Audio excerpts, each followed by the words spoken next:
Welcome back to the Serendipity Mind podcast. I am your host, Danang. And I'm your co-host, Crystal. For today, we're going to jump in with a clip, and then we're going to go ahead and have a discussion right after. So, here you go. I act because I'm broken in a lot of pieces, and acting gives me a chance to reconfigure those pieces into 1,000 different things that are positive for people to watch. Every trauma, and I could, build a ladder to the stars with the things that have happened or the things that I've had to endure, but they've all turned into something really creative. The worst injury I've ever had, I went to the art studio and I made a painting, and I sat there and I went, I wish people could be here to see what that process is, what happens to an artist when they get hurt. They don't try to lash out most of the time. They try to turn it into a bouquet of flowers. That's what I want to do. Yeah, so that was the clip. For today's clip, I picked this one personally because I felt like I could really connect with this. Everything that Jim Carrey says, I connected with that on a very personal level just because I am a person that has to be creative.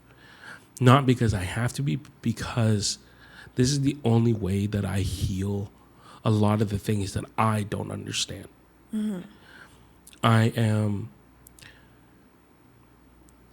growing up, maybe in my late teens, my early 20s, there was one thing that I understood about myself very well.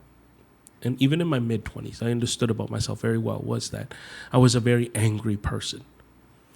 Being creative allowed for me to suppress that anger and emote in a different way.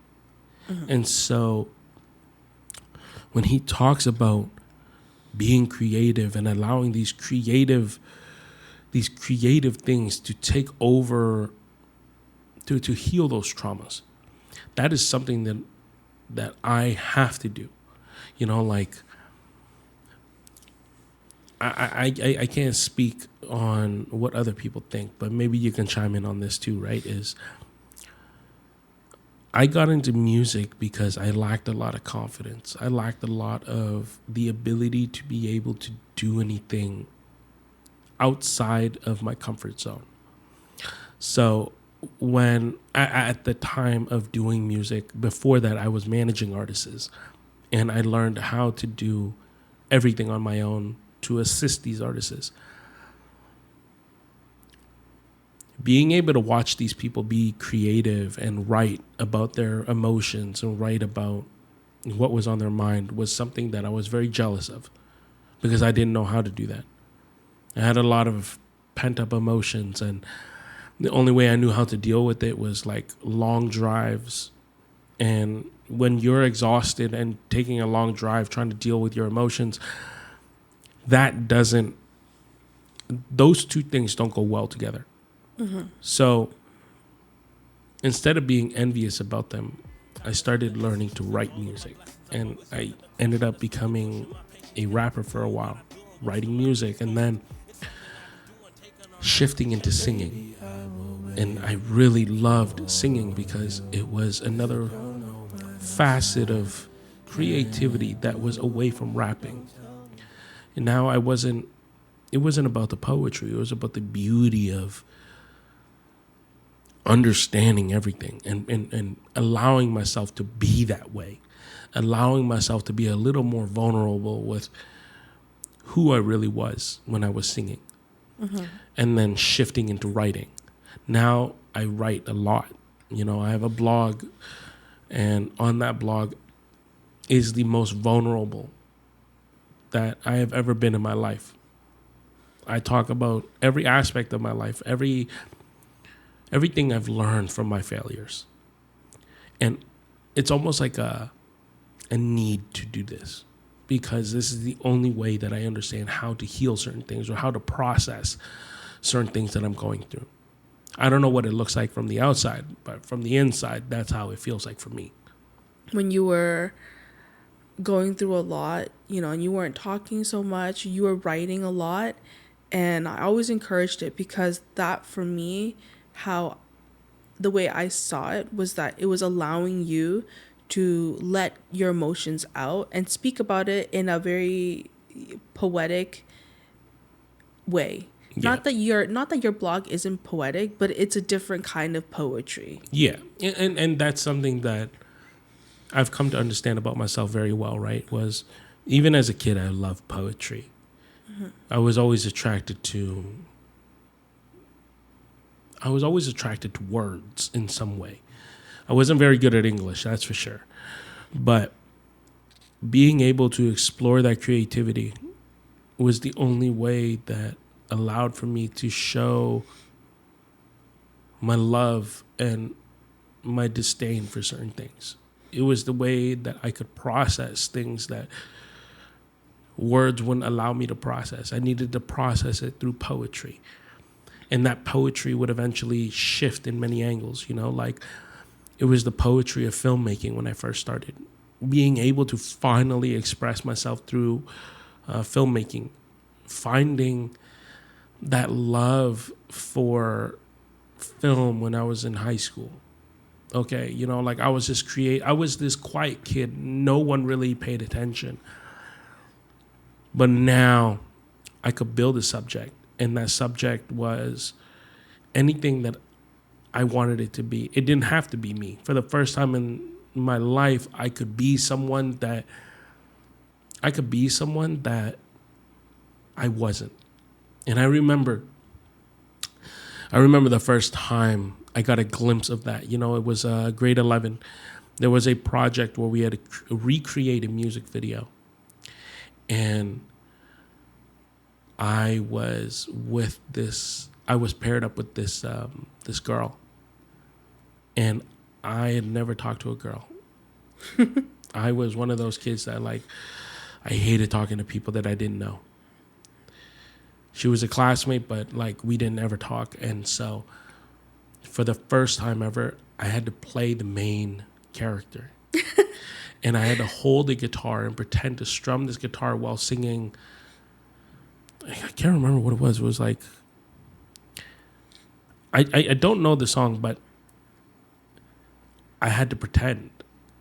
And for the first time, going through the process of pretending, going through the process of editing that, I was like, I don't have to be me.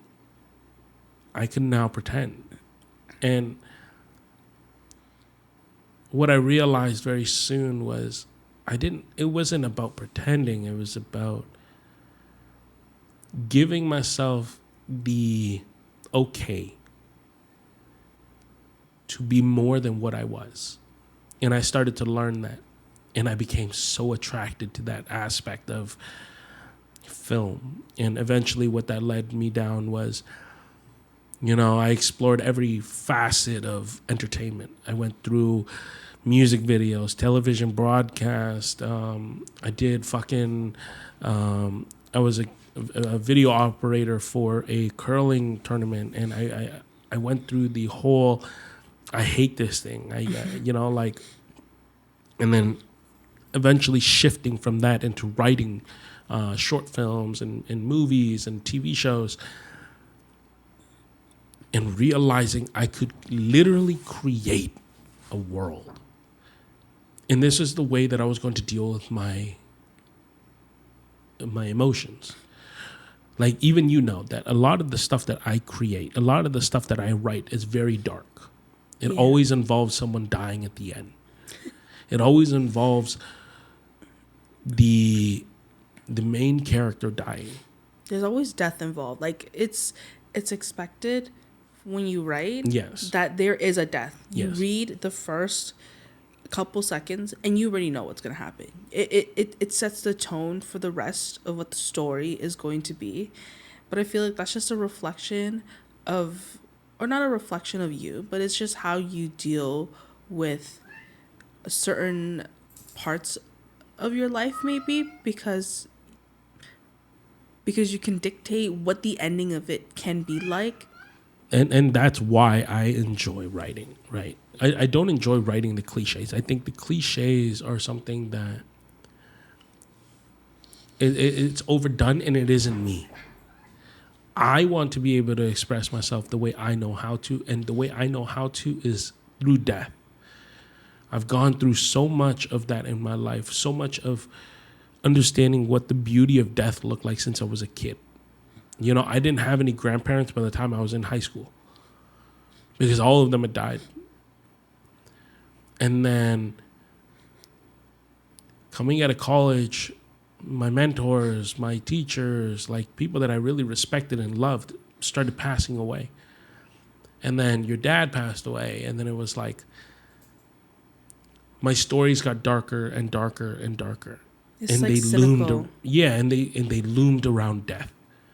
The cynicism of life and death. And that was a way for me to express myself so that I didn't have to deal with what was going on outside.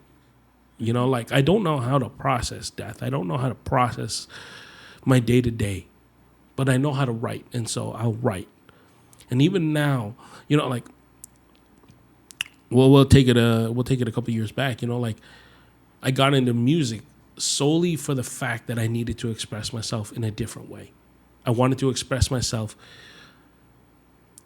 and music had always been that thing where it was like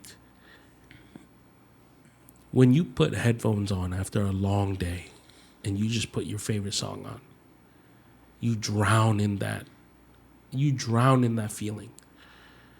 And that drowning for the first time isn't a suffocation. It's almost like a drowning of everything bad. And you're in a bubble inside of that pool. And you're okay. You know that everything around you is still there. You know that all your problems still exist. But at the end of the day, putting that song on allows for you to almost reset within the chaos. And I wanted to do that. And the beauty of it was I was able to. I learned it myself and I did it myself.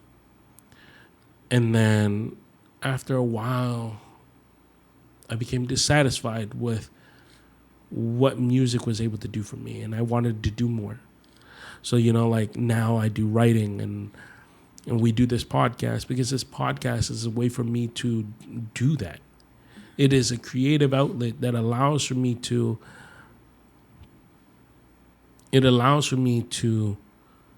not be someone else, but dig deeper into the person that I am. Because I don't know. I don't know who I am. And talking about these things allows for me to do that. It's a discovery of yourself. I feel like conversations like this and, you know, just like you writing a lot, I find that it allows you to really have like that internal monologue, that internal conversation with yourself to kind of figure out more about yourself. Yeah, you know, and like even with my writing now, like if you guys go to my blog, serendipitymind.ca, you guys can see like the development of when I first started writing all the way until now, where, yeah, you know, I was personal when I wrote it at the beginning, but there was still distance where I tried to keep. You know, I didn't talk about certain things in detail, but now I'm okay with that. I'm okay with it because I've had the time to process. When I write, it allows for me to process everything that I'm going through. It allows for me to put the things that I can't now into words and down on something so that I can physically see, oh, this is what my pain looks like. Oh, this is what so much of what I didn't understand finally looks like. Writing is my paint canvas. Now I can see the red and the blue and the yellow, and I can finally see colors in something that I never could before. Mm-hmm. And that's what writing is for me. Now it's become that way of expression that it expresses so much of what I don't know. Mm-hmm. And like one of the reasons why I picked this was because I I wanted to say something. Like the moment I heard that, there was something that like clicked in my mind, and it made me realize that I never limit myself to my creative expression. I've allowed myself to develop through my creative expression, even if that meant starting at zero again. So like videography, and then music production, and then writing, and then all that. Every time I've dropped one to do one, I start at zero. But I'm not afraid to. I'm not afraid to, because this is the only way I know how to express myself. And if I really want to express myself, I'll learn how to do it. And I've shown myself over and over and over that I'm desperate enough to understand myself that I'm willing to learn, and I'm willing to do it. Mm-hmm. And as we get older, that becomes something that we all fear, is starting at zero again. But I feel like starting at zero isn't always a bad thing. You know, it allows for you to flush out the old so that you can understand the new. Yeah. No, I agree with that. I feel like we shouldn't be, there's nothing wrong with it, but it's also not good because we're not developing. You shouldn't be the same person, and not you specifically, but like everybody. Yeah. We shouldn't be the same person that we were 5 years ago, 10 years ago. Yeah. Because it's just showing that you as a person you're not growing, and you're not learning, and you're not discovering. Yeah. Like we should be growing. We should be encouraging that we are going to be different people in the next 5 years, 10 years from now. And then when when we come back to this conversation, we want to be able to talk about, oh, wow, I wasn't the same, but I learned this. Yeah. I had learned this during my journey. Yeah. Throughout the, how many years. Yeah. And that's something that, like what Jim Carrey says, like even during his darkest times, the pain that hurt the most, all he did was go to the studio and paint. That is honestly how I've dealt with a lot of the most painful aspects of my life, is like when it gets hard, I write. Mm-hmm. And when it gets better, the sad part for me, at least, is when things get better, I lose that creative need, and I start something new. And like I've always been like that, where it was through my roughest times that I needed to do music. But I feel like I feel a lot.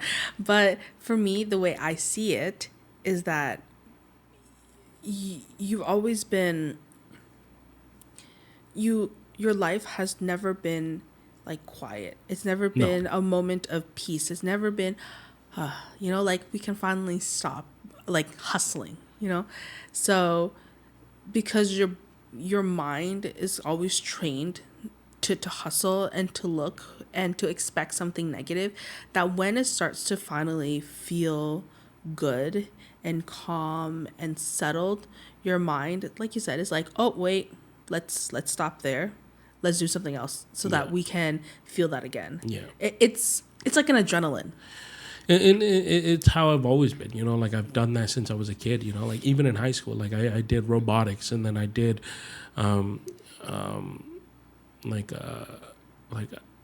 I was building computers for a while. And then it was like, I'm going to go jump right into fucking television. Mm-hmm. And then I jumped right into it. Like literally dropped everything, was like, I'm going to go do this now. And I've always been a person like that, where it's like,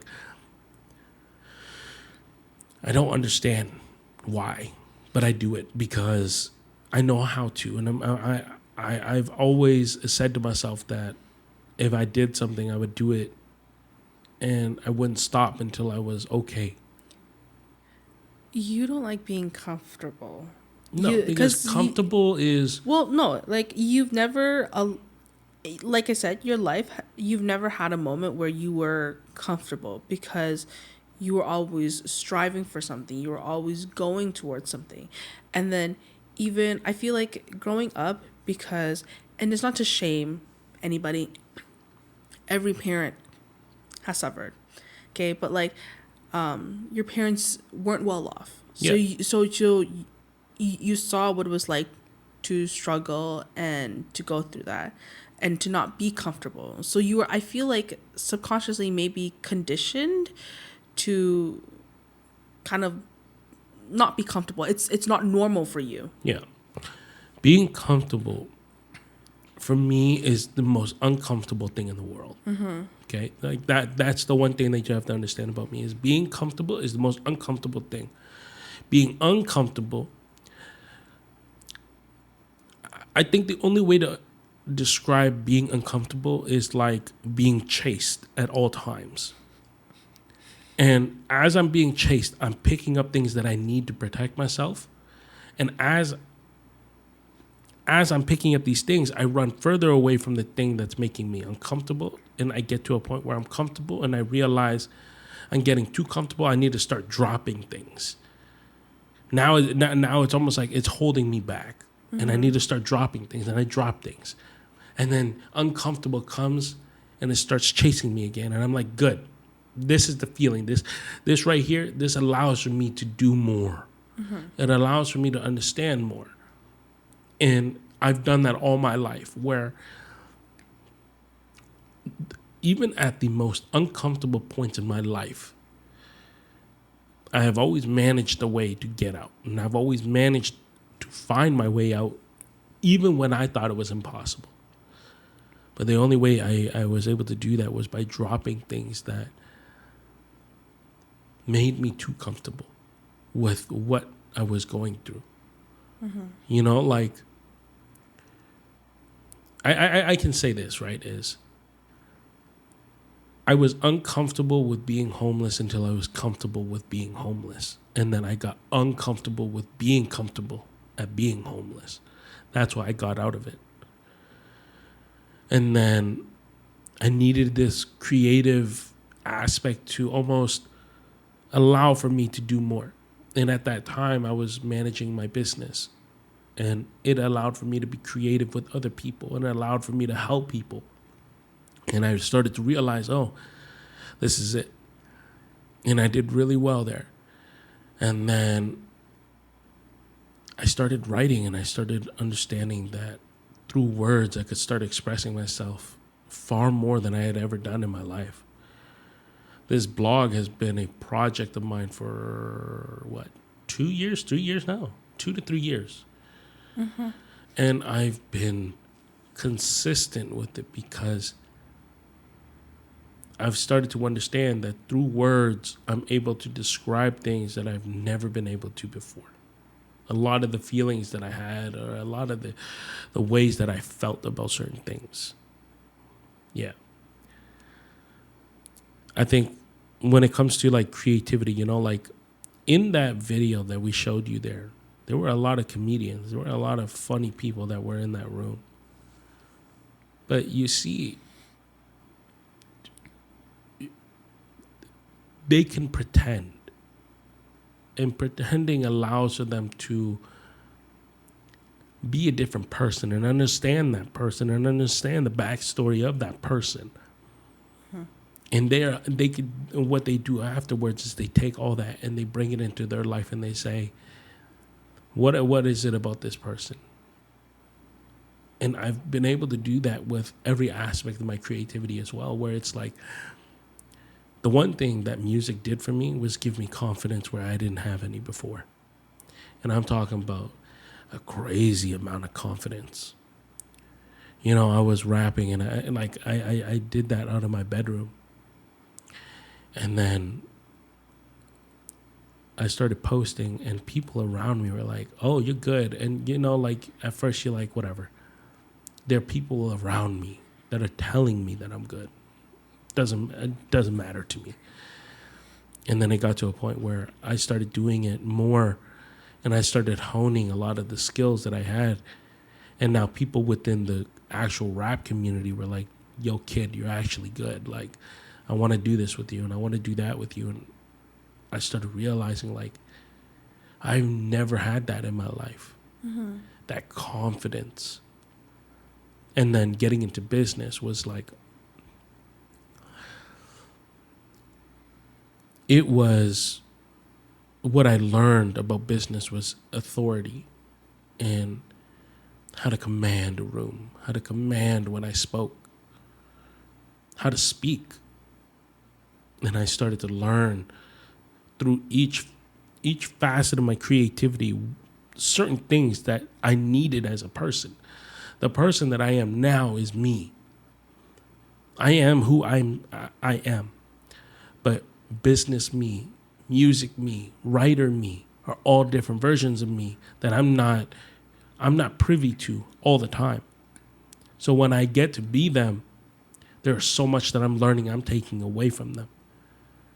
Like business me, I thank that version of me every day, because that version of me taught me how to speak, taught me how to stand up for myself, taught me how to command when I speak, taught me how to give emotions when I speak, taught me how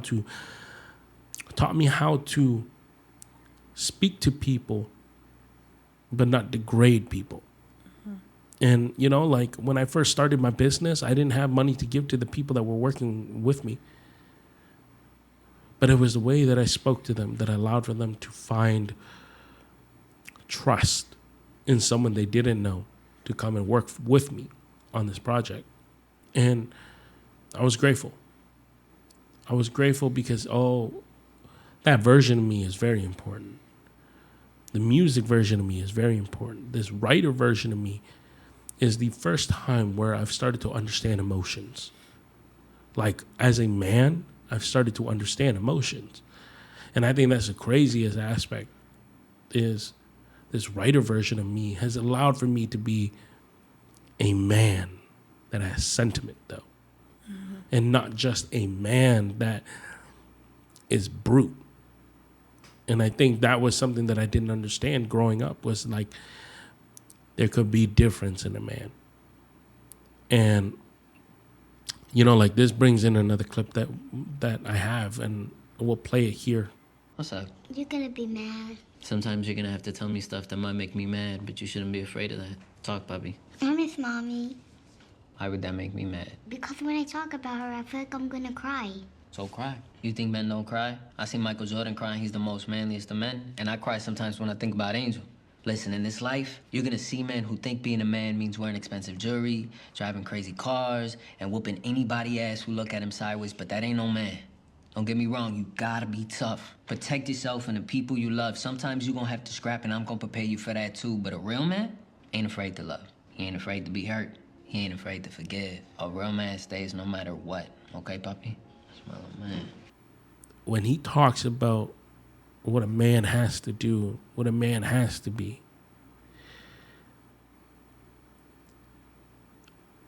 I didn't understand that until almost 30 years old. I didn't understand that until I lost almost everything. And it's not to say I didn't understand it. Maybe I did understand parts of it. But not to the degree that you understand it now. Yeah. Like, I think that's what being creative has allowed for me to do, is explore every facet of being me.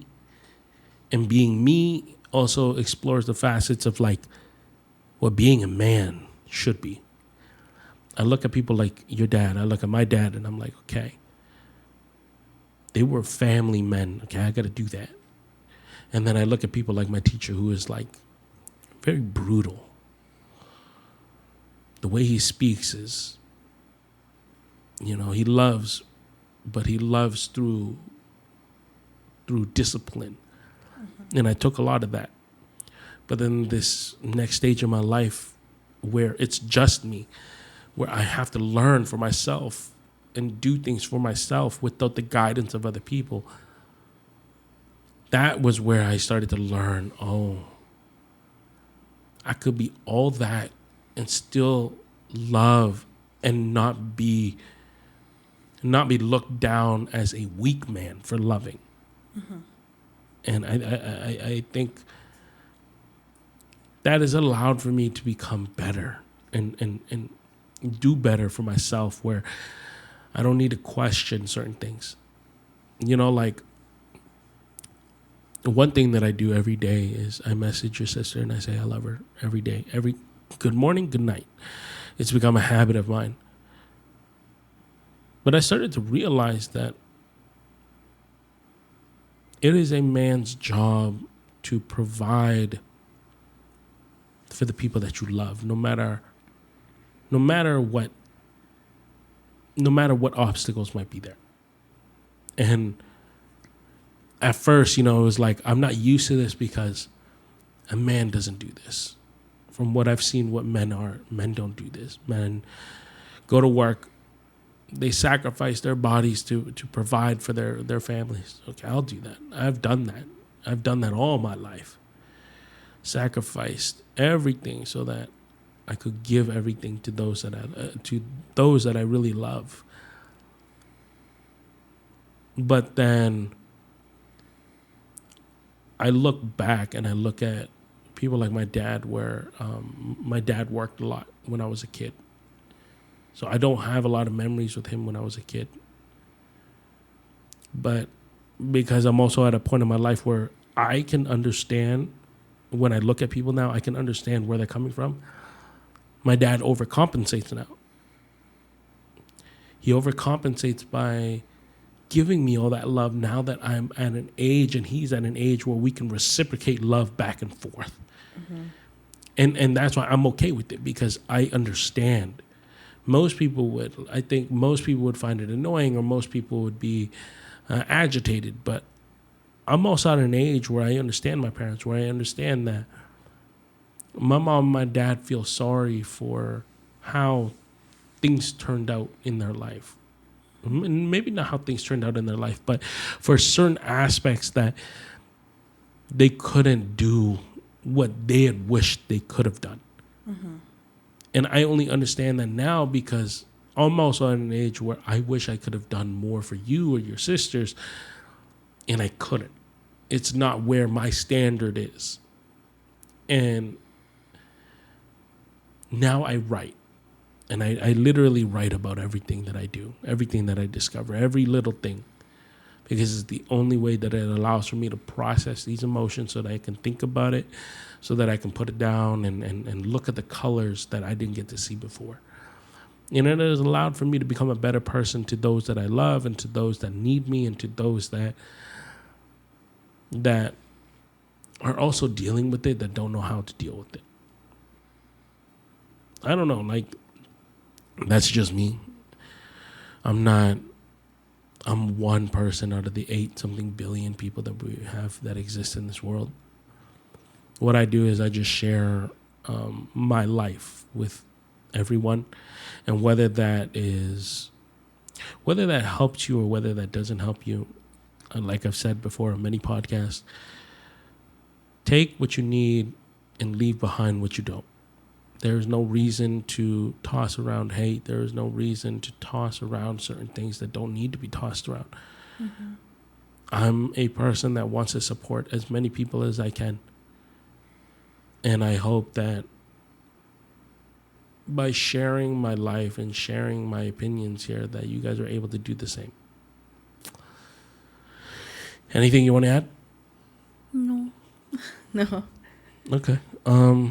Thank you guys so much for joining us on today's episode. Those clips are clips that, personally for me, I really enjoyed listening to, and I hope that if you guys have the time, listen to those clips and think about what's being said. Think about what's being said and see how that can affect you, and see what you can do for yourself. That's what these podcasts are. That's what these clips are meant for. So take the time to think, take the time to process, and figure life out. It's not easy. As you get older, the one thing I've started to realize is that life is so much harder than we had all expected it to be. So take it stride by stride, day by day, and we'll all get there at the finish line. I hope to see you guys all there at the finish line. This is your host, Denang. And it's your co-host, Crystal. Thank you guys so much for joining us today. We'll see you guys next time. Bye-bye, guys. Bye.